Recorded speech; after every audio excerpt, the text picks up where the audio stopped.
भावनाओं का संसार जीवन के पन्नों को बारीकी से सहेजने की कोशिश। आखिर वो दिन आ ही गया जब मिश्रा जी के घर में शहनाइयां बजने वाली हैं। पड़ोसियों को भी कुछ समझ में नहीं आ रहा था कि आज मिश्रा जी के घर में इतनी चहल पहल और साज सज्जा क्यों है। पड़ोसी की तो छोड़िए, रिश्तेदारों को भी कुछ भी समझ नहीं आया कि आखिर मिश्रा जी ने इतनी जल्दी में हमें क्यों बुलाया है। मिश्रा जी की तो खुशियों का ठिकाना ही नहीं था, मानो उनके पैर जमीन पर पड़ ही नहीं रहे थे। वह तो अपनी खुशियों को मन ही मन दबाए मुस्कुराते हुए चले जा रहे थे। वैसे मिश्रा जी ऐसे मौके पर खुश क्यों ना हो जब उनकी बेटी को देखने के लिए आज लड़के वाले आ रहे हों। बाप बनने का सुख उन्हें 15 साल बाद जो प्राप्त हुआ था और वह हमेशा ही अपनी पत्नी शांति से कहा भी करते थे कि देखना, एक दिन मुझे बेटियों के पिता बनने का सुख जरूर ही प्राप्त होगा। आखिर में उनकी यह बात 15 साल बाद सच साबित हो गई। एक नहीं, उनको दो बेटियों का सुख सौभाग्य मिला था। अब मिश्रा जी बड़ी बेटी संस्कृति और छोटी बेटी ममता, इन दोनों बेटियों का सुख पाकर मानो मिश्रा जी को तो अपने जीवन से कोई भी शिकायत नहीं थी। बेटियों के जन्म के बाद से ही वह बेटियों की शादी के लिए धन इकट्ठा करने में जुट गए थे। अपनी पत्नी शांति से वह हमेशा ही कहा करते थे कि हमारी बेटियों को किसी भी चीज की कभी भी कमी हम नहीं होने देंगे। उनकी हर इच्छा हम पूरी अवश्य करेंगे। उन्हें अच्छी शिक्षा देंगे, उन्हें अपने पैरों पर खड़ा करेंगे ताकि वह भी समाज में और लोगों की तरह अपनी पहचान बनाए, दूसरों के साथ कंधे से कंधा मिलाकर चलना सीखें, अपना हक जाने और अपने अधिकार के बारे में जाने। कठिन परिस्थितियों में भूखा ना मरे, 4 पैसे कमा सकें। उन्हें बेटी होने पर शर्मिंदगी महसूस ना हो, बस ऐसी ही उनकी इच्छा थी। अपनी बेटियों को लेकर मिश्रा जी ने सोचा कि अपनी बेटियों के भविष्य के बारे में ठीक वैसे ही उनकी परवरिश भी की।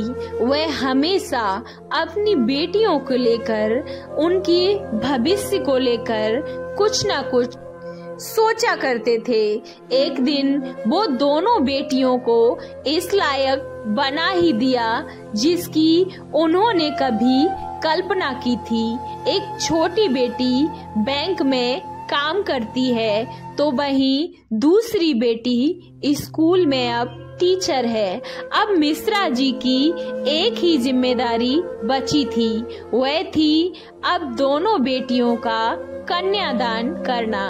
उसी सिलसिले में तो आज मिश्रा जी के घर में इतनी चहल पहल मची हुई है। कहीं हलवाई मिठाई बना रहे हैं तो कहीं गर्मा गर्म पूड़ियाँ तली जा रही हैं। पड़ोसियों और रिश्तेदारों को भी मिश्रा जी ने न्योता दे दिए थे। वह अपनी खुशियों को अकेले नहीं, सबके साथ बांटना चाहते थे। घर की साज सज्जा बस पूरी हो गई थी, खाना भी एकदम तैयार है।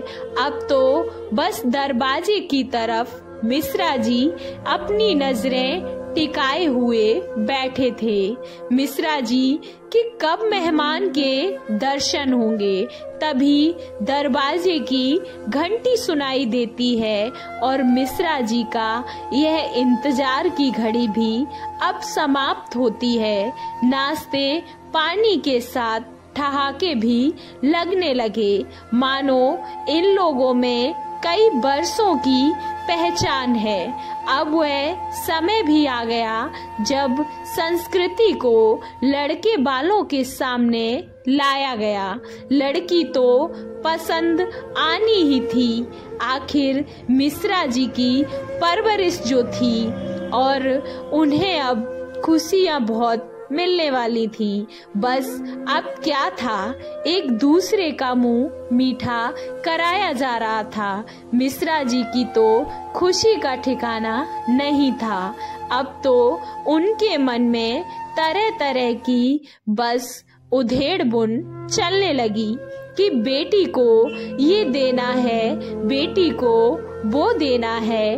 खैर ये सब कार्यक्रम होने के बाद मिश्रा जी ने अब चैन की सांस ले ली और अपनी पत्नी शांति से बोलते हैं, हमारी बेटी की शादी हम बड़ी ही धूमधाम से करेंगे, कोई कमी नहीं रहने देंगे, हम सब कर देंगे, कभी अपनी बेटी को कोई भी तकलीफ नहीं होने देंगे।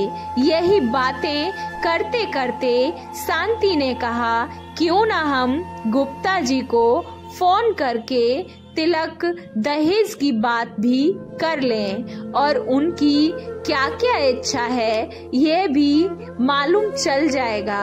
तभी मिश्रा जी ने अब गुप्ता जी को फोन लगाया और उनसे पूछने लगे, क्या गुप्ता जी ने इस मुद्दे पर उनसे कुछ ज्यादा बात करना भी उचित न समझा और उन्होंने मिश्रा जी से कहा कि हम आपके घर आना चाहते हैं, फिर हम वहीं आकर फैसला करेंगे कि शादी होगी या नहीं। गुप्ता जी की ऐसी बात सुनकर मानो मिश्रा जी के तो पैरों तले जमीन ही निकल गई। सारे सपने उनके धुंधले से दिखने लगे। मिश्रा जी का दिल मानो बैठा जा रहा था, मानो उनके शरीर में जान ही न हो। अगले दिन ही दरवाजे की घंटी सुनाई दी। तभी पत्नी शांति की आवाज आई, सुनिए जी, गुप्ता जी आए हैं। गुप्ता जी अपने पूरे परिवार के साथ मिश्रा जी के घर पधारते हैं। दोनों परिवार एक दूसरे का हालचाल पूछते हैं। फिर गुप्ता जी ने मिश्रा जी से कहा कि आप फोन पर तिलक और दहेज की बात कर रहे थे।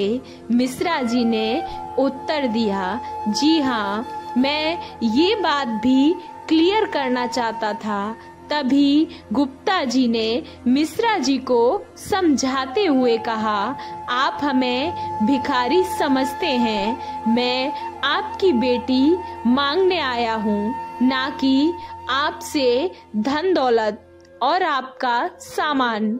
मेरा भरा पूरा परिवार है, सब खाते कमाते सुखी हैं। हमारे पास किसी भी चीज की कोई भी कमी नहीं है।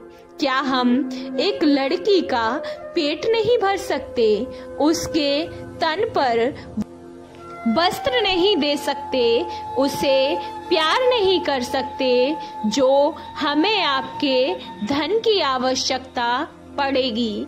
इन सब बातों को सुनने के बाद मानो मिश्रा जी से कुछ भी नहीं कहा गया, बस मिश्रा जी की आंखें छलक गई थीं।